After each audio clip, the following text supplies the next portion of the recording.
જય માતાજી મિત્રો, શ્રી કિચનમાં આપનું હાર્દિક સ્વાગત છે। આજે આપણે બનાવવાના છીએ ભરેલા ભીંડા। તો આ ભીંડો મેં ધોઈ લૂઈને લઈ લીધો છે। પછી આ સિંગ દરી લીધી છે, સિંગદાણા, તમે ખારી સિંગ પણ નાખી શકો। આ રેગ્યુલર મસાલા છે, કોથમીર છે, સ્વાદ પ્રમાણે મીઠું અને તેલ નાખવાનું। હવે હું એના મસાલા બનાવીને પછી તમને ભરીને દેખાડીશ। હવે આ સિંગનો ભૂકો લીધો છે, અડધી ચમચી હળદર નાખવાની, એક આખી ચમચી ધાણા જીરું નાખવાના, 1.5 ચમચી લાલ મરચું નાખવાનું,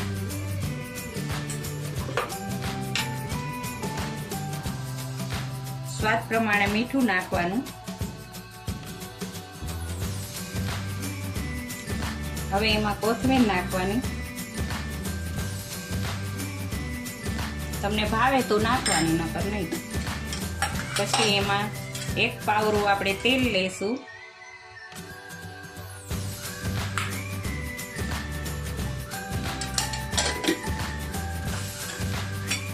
હવે આને મિક્સ કરી લેશું।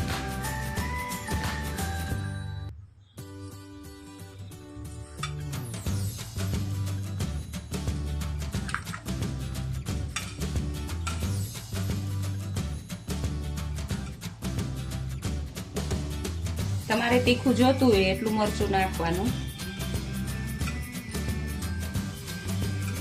આમાં તલ પણ નાખી શકો, જો ભાવતા હોય તો તલે નખાય। અડધી સિંગ ને અડધા તલ દળીને લેવાના।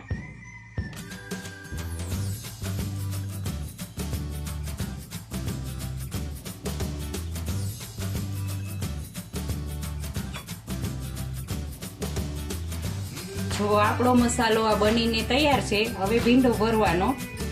આ ભીંડો લઈ લીધો છે, 2 સાઈડ કાપી લેવાના, પછી આ ઊભી ચીર કરી લેવાની। જે ઘરમાં રેગ્યુલર મસાલા હોય એ જ નાખવાના।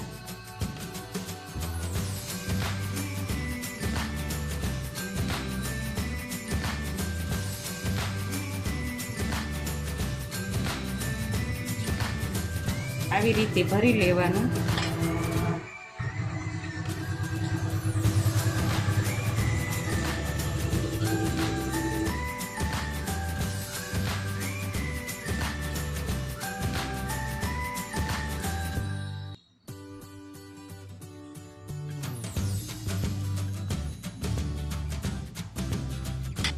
જોવો હવે આ ભીંડો ભરીને તૈયાર છે। હવે આપણે એનો વઘાર કરશું। આ 4 પાવરા તેલ લઈ લીધું છે। ભીંડો આખો છે એટલે તેલ તો વધારે જોશે જ।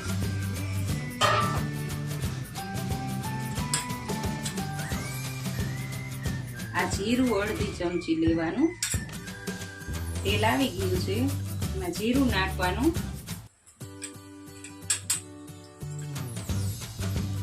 જીરું સારી રીતે ફૂટી જાય પછી હિંગ નાખવાની।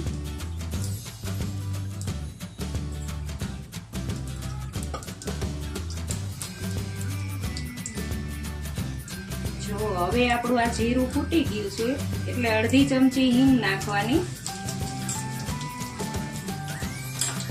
કલર માટે એક સેજ જ હળદર નાખવાની, અંદર તો નાખી જ છે। હવે એમાં ભીંડો નાખી દેવાનો।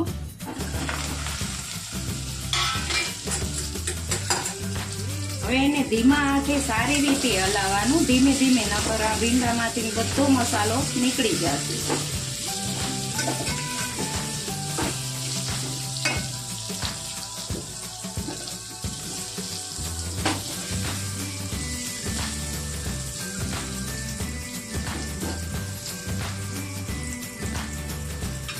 હવે આને ધીમા ગેસે ચડવા દેવાનું છે। એક થાળી લેવાની,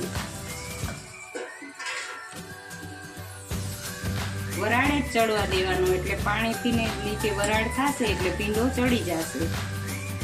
હવે આ 10 મિનિટમાં ચડી જશે, પછી તમને બનાવીને દેખાડીશ શાક। હવે આપણે જોઈ લઈશું, 10 મિનિટ થઈ ગઈ છે। જો તમે જોઈ શકો છો ભીંડો ચડીને સરસ થઈ ગયો છે। નીચે બેઠોય નથી.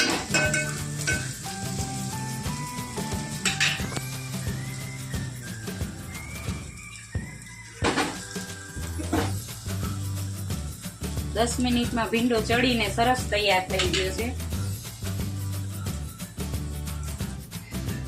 હવે આ આપણા આખા ભીંડાનું શાક બનીને તૈયાર છે. જો તમને આ મારો વિડીયો ગમ્યો હોય તો લાઈક શેર ને સબસ્ક્રાઈબ કરવાનું ભૂલતા નહીં.